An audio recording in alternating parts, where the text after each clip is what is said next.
Mummidivaram Telugu Desam party కార్యాలయంలో మహాత్మా జ్యోతిరావు పూలే జయంతి కార్యక్రమం ఘనంగా నిర్వహించారు. ముమ్మిడివరం మండల పార్టీ అధ్యక్షులు అర్ధాని శ్రీనివాసరావు అధ్యక్షతన ఈ సమావేశం జరిగింది. ఈ కార్యక్రమంలో ముమ్మిడివరం నియోజకవర్గ తెలుగుదేశం పార్టీ ఇన్ఛార్జి దాట్ల బుచ్చిబాబు ముఖ్య అతిథిగా పాల్గొని ఆయన చిత్రపటానికి పూలమాలలు వేసి ఘనంగా జయంతి నివాళులర్పించారు.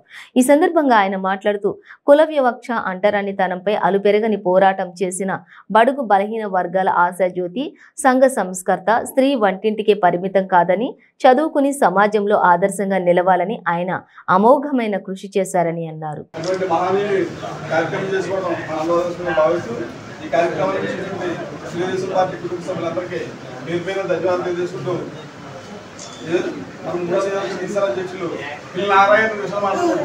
మహాత్మా జ్యోతిరావు పూలే గారి 190వ జయంతి కార్యక్రమం చేసిన మరి తెలుగుదేశం నాయకులకు, ఈ కార్యక్రమానికి సభాధ్యక్షులు అర్ధశ్రీ గారికి, మరి చేసిన మన ప్రీతం నాయకులు గౌరవ మాజీ శాసనసభ్యులు బుచ్చిబాబు గారికి, మరి పెద్దలు బుద్ధి సాయి గారికి, దొరబాబు గారికి, నరసింహ గారికి, సతీష్ గారికి, అంజబాబు గారికి, ఇక్కడికి ఇచ్చేసిన తెలుగు మహిళా సోదరులకు అందరూ కూడా ముందుగా నమస్కారాలు.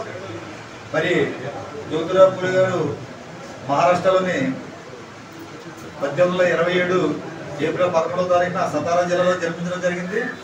తండ్రి గారు గోవిందరావు పూలే, మరి తండ్రి గారు కూరగాయల వ్యాపారం చేస్తూ ఉండేవారు. భార్య మనందరికీ తెలిసిన సావిత్రిబాయి పూలే గారు ఆవిడ మొట్టమొదటి మహిళా ఉపాధ్యక్షురాలు. తల్లి గారు మరి చిన్నాబాయి చిన్నతనంలో చనిపోయింది. అప్పటి నుంచి కూడా కష్టపడి, ఆ రోజుల్లో స్త్రీల కోసం స్కూల్ ఉండేవి కాదు, వితంతువులకి పెళ్లిళ్ళు జరిగితే అందరూ కూడా శిరోమణం చేసేవారు. ఆ రోజుల్లో